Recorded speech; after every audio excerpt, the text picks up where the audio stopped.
Good evening, thanks for joining me this Saturday on 7Edition. I'm Ras Adiba Radzi and these are the headlines.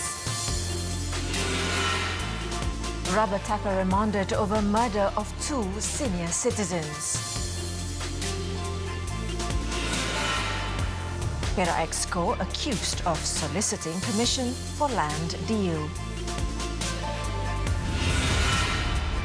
And at least 26 dead in a Somalian militant attack.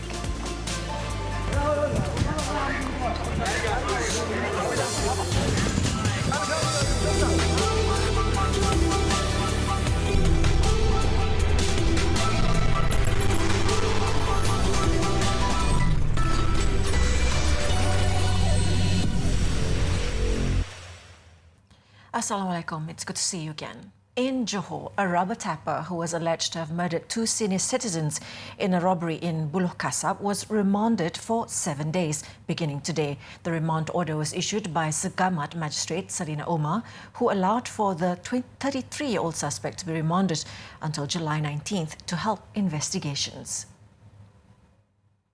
It was reported that the rubber tapper randomly killed 2 senior citizens, aged 74 and 60, with a parang in 2 separate locations yesterday evening.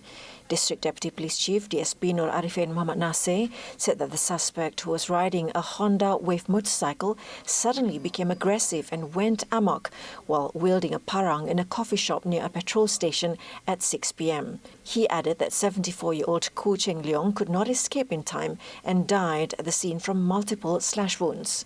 The other victim, a durian seller identified as 60-year-old Ng Wan Hong, was attacked at his stall about 200 meters away and succumbed to his injuries later.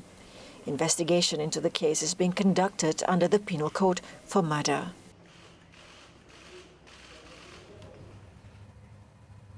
Elsewhere in Selangor, 4 houses were destroyed in a blaze in Kampung Bukit Kuda, Kelang at about 7:50 this morning. District Fire and Rescue Department Chief Shamsul Marif Salbani said 12 firemen were dispatched to the scene upon receiving a distress call. When the firemen arrived at the location 10 minutes later, however, the fire had already razed the 4 houses. The rescue team took about 15 minutes to extinguish the flames to prevent them from spreading to other residences. The cause of blaze and the amount of losses incurred are still under investigation.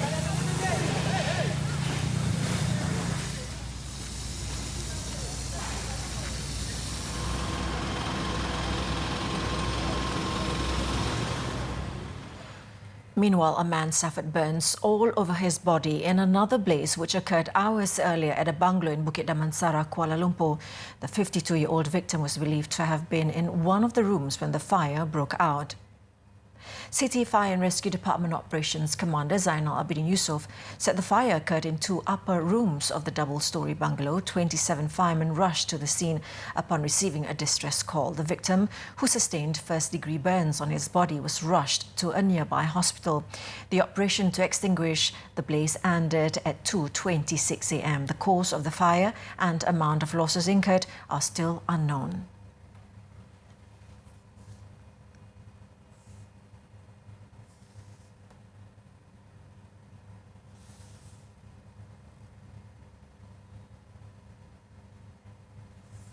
Also in Kuala Lumpur, a pedestrian died after being run over by a car while he was crossing the MR2 highway near Klangate at about 7:40 a.m. today. Ampang Jaya Police Chief ACP Nur Azmi Yusof said the victim, an unidentified male, was ran over by a Proton Persona driven by a woman. The driver of the Persona was said to be driving from Ampang heading to Gombak when the accident occurred. The victim was confirmed dead at the location and his body was later taken to the Ampang Hospital for post-mortem. Initial investigation found that there were no CCTV cameras at the scene. Police have called upon members of the public who may have witnessed the incident to come forward to assist the probe. The case is being investigated under the Road Transport Act.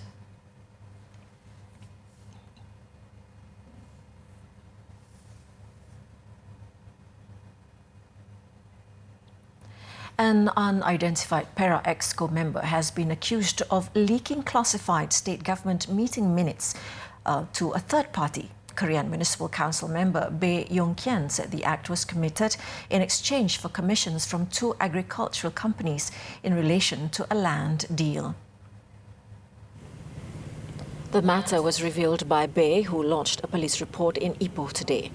Bay, who is also Parit Buntar PKR committee member, said he would also hand over evidence and names of witnesses to the police to investigate. Tujuan membocor kertas minat masyarakat MK Alala untuk memulakan luringan meminta komisi untuk menyokong pemohon berkenaan tanah pertanian lan kurang 90 ikat lah di Pala Luar Syarikat. Bukti-bukti akan diserahkan kepada pihak polis saksi pengalah. Bay said the reckless act is a criminal offence under the Official Secrets Act. He, however, declined to reveal the name of the individual to the media. Authorities will investigate a news report which claims that foreigners were marrying orang asli women for the purpose of using their names to apply for business licenses. Deputy Prime Minister Datuk Sri Dr. Wan Aziza Wan Ismail warns that Malaysia does not tolerate, any form of exploitation against women regardless of race and religion. Sebenarnya pada jabatan atau agensi yang berkenaan dan diberitahu bahawa ini adalah satu bawah lagi perkara yang nak disiasatan lanjut. Saya dapati bahawa kalau perkahwinan antara orang asli dengan sesiapa tu di bawah pengurusan tok batin. Dia bawah kalaulah dia bukan Islam dan customary rights lah. Ya, tapi yang lain itu kita akan tengok sebab kita tidak mahu orang-orang siapa pun wanita-wanita kita walaupun bukan orang asli yang dieksploitasikan. Berita Harian reported that the development of commercial farming areas near orang asli settlements had made orang asli women the target of exploitation by foreigners. It said these foreigners would take orang asli women as wife for the sake of using their names to apply for business licenses or government aid reserved for orang asli.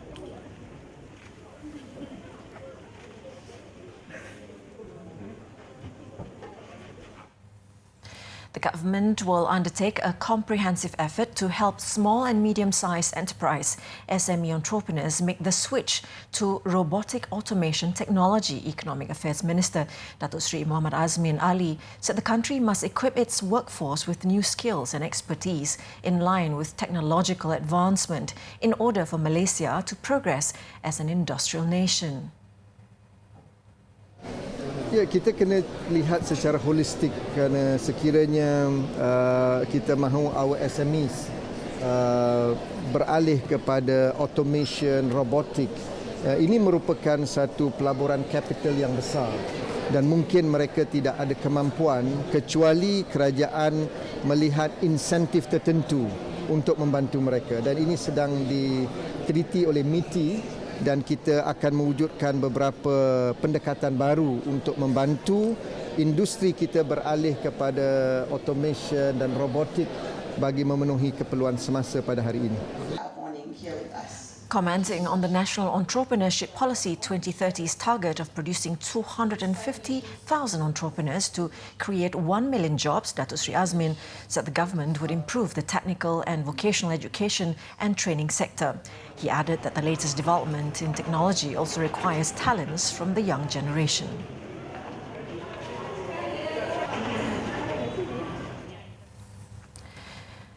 Meanwhile, Khazanah Nasional Berhad's move to divest one of its overseas assets will enable the firm to increase its domestic investments. The Economic Affairs Minister said this in line with Khazanah's role to support the local economic growth. He was responding to a question on the sale of Khazanah's entire stake in Desaru Investments Cayman Island Limited to Malakoff Corporation Berhad for about 287.9 million ringgit. This comes amid harsh criticisms against the Pakatan Harapan government's move to divest several of its assets since taking over the country's administration in May 2018. On another matter, the PKR Deputy President expressed his support for Prime Minister Tun Dr. Mahathir Mohamad to be given ample time to revive the national economy. Datuk Sri Azmin, in his brief answer, agreed with an earlier statement of the Bersatu Deputy President on the matter.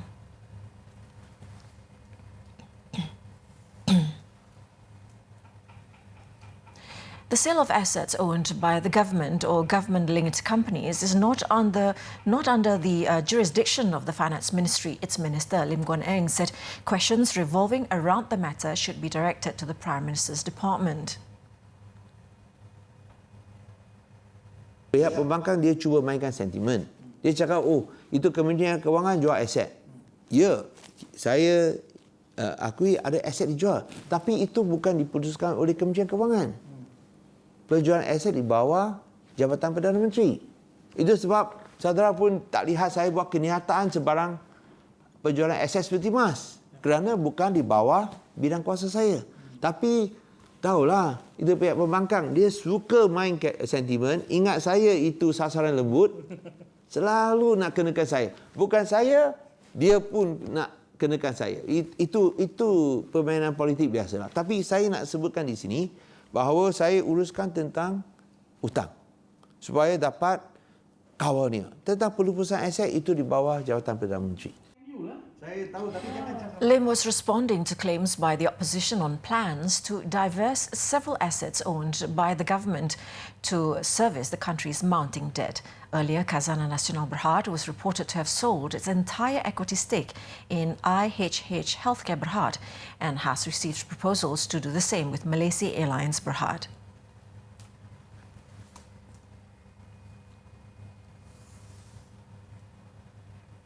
In other news, the appointment of the 8th Prime Minister can be carried out any time after a decision is achieved through the Pakatan Harapan Presidential Council meeting.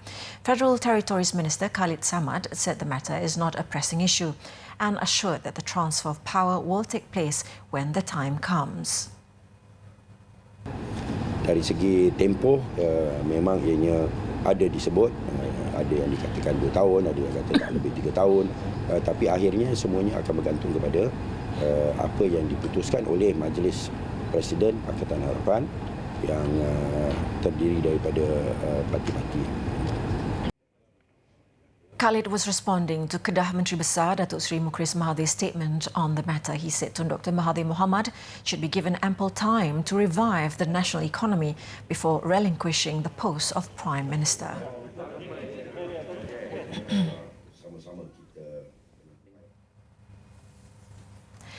The Agriculture and Agro-based Ministry is encouraging durian farmers and entrepreneurs to transform their farms into agro-tourism sites. Its Minister Datuk Salahuddin Ayub said that there is a growing demand for the king of fruit globally, which provides various business opportunities for the group. Kementerian akan bantu untuk kebun-kebun seperti ini menjadi destinasi agro-tourism. Dia boleh datang ke kebun ini, datang boleh bincang package makan macam mana, kalau makan 10 biji harga berapa, dan di samping tuan-tuan kebun ini boleh juga mengadakan juga buah-buahan yang lain seperti mangosteen, pulasan, rambutan dan cempedak. Yang ini semua dalam satu masa petani-petani di peringkat kampung ini dapat menjual hasil-hasil ataupun buah-buahan tropika kita. He also said his ministry will team up with the tourism ministry to exchange ideas on the matter. He added incentives and guidance will also be provided for farmers and entrepreneurs to embark on the agro-tourism business.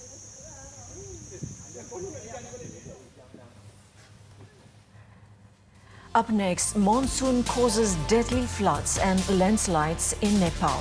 Don't go away.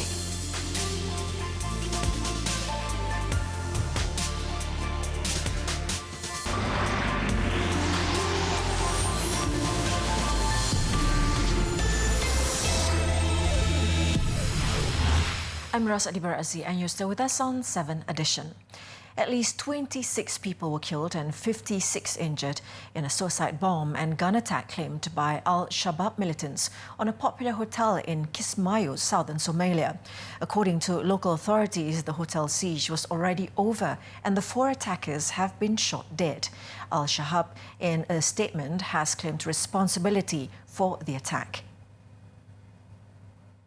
Members of the Al-Qaeda-linked group Al-Shabaab rammed a vehicle loaded with explosives into the Medina Hotel in the port town of Kismayo before several heavily armed gunmen forced their way inside, shooting as they went, while local elders and legislators met to discuss the approaching regional elections. Politicians and activists, including 3 Kenyans, 3 Tanzanians, 2 Americans, 1 British and 1 Canadian, were among the dead. Authorities believe the death toll could be higher after witnessing the devastating consequences of the blast and gunfire. Al-Shabaab fighters have fought for more than a decade to topple the Somali government.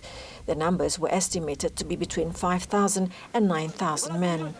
In 2010, the militant group declared their allegiance to Al-Qaeda and continued to wage a guerrilla war against the authorities.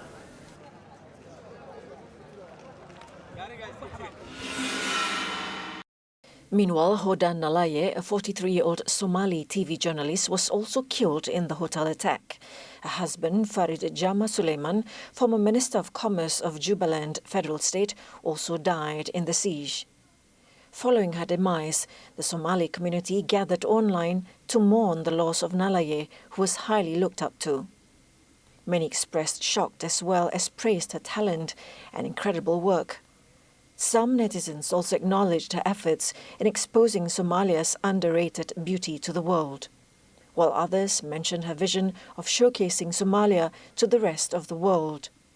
Nalaye, who was also an honoree in OK Africa's 2019 100 Women list, was on a mission to show the world that African stories are not only nuanced but valid, especially through the stories she cultivated on the ground, utilizing social media in her country. Heavy monsoon rains have triggered landslides and floods across Nepal, killing at least 17 people and injuring several others.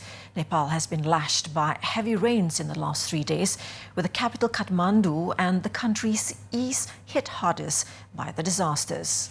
According to police, at least 7 people also have been reported missing, while 4 others have been rescued in several parts of the country. The Department of Hydrology and Meteorology on Saturday warned that water levels of several rivers in southeastern Nepal have reached dangerous levels.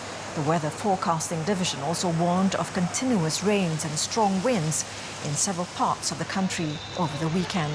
The monsoon in Nepal, which lasts from July to September, triggers disastrous landslides and flooding every year, killing hundreds of people.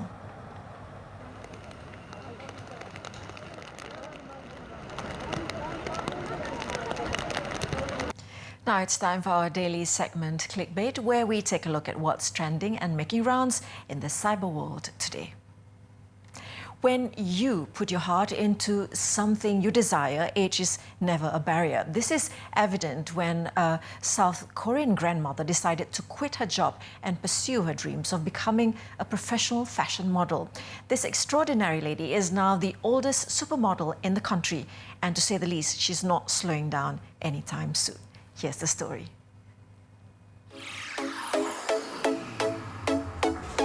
According to a local news report, Choi Sun-hwa was working 20 hours a day in the hospital as a care worker just to make ends meet at the age of 70. Before her modelling career took off, Choi was in debt and she had used up all her money to pay off her mounting loans. However, she decided to seize the opportunity when she saw a TV commercial about senior models and started taking modelling classes. Now at 77, Choi finally made her runway debut with an agency, and her followers on Instagram is also growing daily. Everyone in the fashion industry have also fallen in love with her. It's truly inspiring to see senior citizens chasing after their dreams despite their age. We wish all the best to Choi and her modelling career.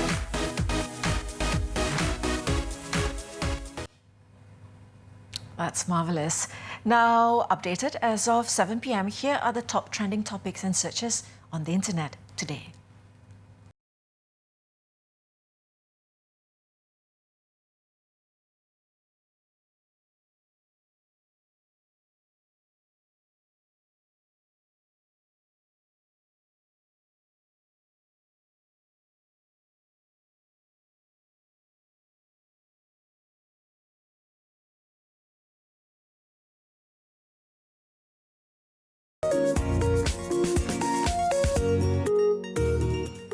When we return, PUBG fans gear up for epic grand finals showdown. Stay with us.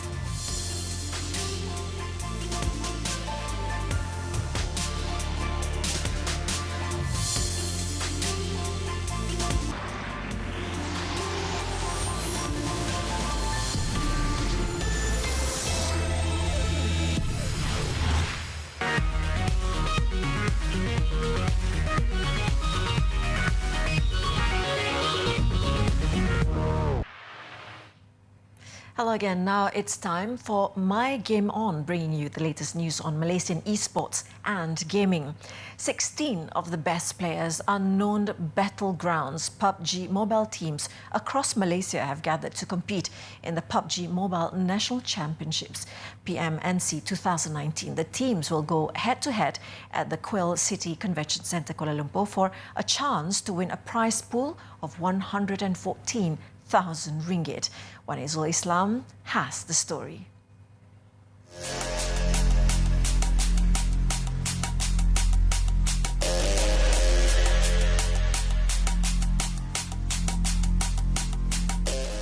The PMNC 2019 Grand Finals saw participating teams from 6 different states, namely Selangor, Sabah, Kuala Lumpur, Penang, Johor and Sarawak.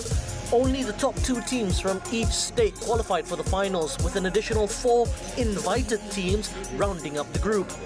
Armed with various techniques, every team is geared up for the tournament, with some even participating in international events prior to the grand finals this weekend. How was the team preparation for this tournament? Let's start with Team Secret on our left. Alright, for preparation, we've been joining a lot of scrims, both with Malaysian team and also team from China, from India. We have a lot of private scrim that is not being live broadcasted. So we kind of can test out all the strategies and all the different moves or the way that we want to land. And besides that, we also play with all the teams that are actually playing in PMNC2, so that we can actually kind of learn where are they landing, so that we can avoid those places, so that we can loot and get a good start and then go and get a placement. Yeah. All right, definitely some interesting tips there from Team Secret. Now, from Junior Talent, Ian, tell us, how was the preparation for your team? So basically, in the past 3 weeks after PMCO, the team actually went back for Raya. And after they came back at the end of the week, they've been boot camping for the past 3 weeks as well. Very similar to what Parthiban has done as well. A lot of scrims, a lot of custom rooms. Although we don't have that kind of bandwidth to play with external parties, but we have been practicing very diligently against the PMCO teams as well. Right. Yeah. And finally, to my right is the team manager for GeekFam. So how has GeekFam been prepping for this tournament, PMNC 2019? Okay, we've been prepping. We've been playing more scrims for Thailand and India and Malaysia also. Because we have a PC team, so we get the PC team to advise them more because they play more tournaments and everything. Yeah, so that's how we've been practicing.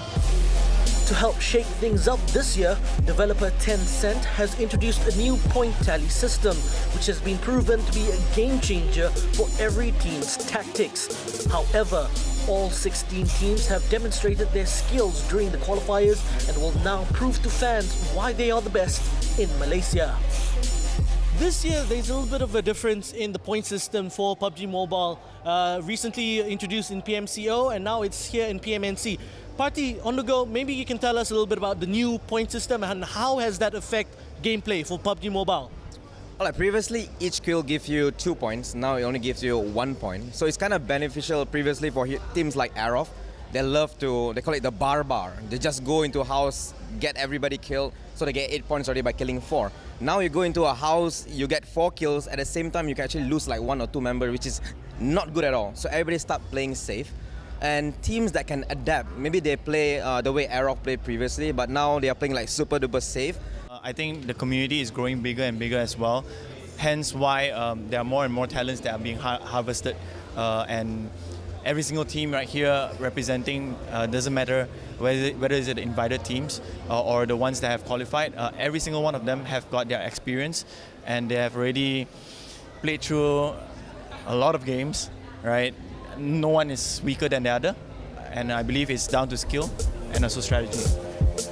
PUBG fans can catch the final showdown live at the Quill City Convention Centre, Kuala Lumpur, tomorrow beginning at 11 a.m. One is Islam, 7Edition. One is Islam for Nightline's Esports segment, TV3.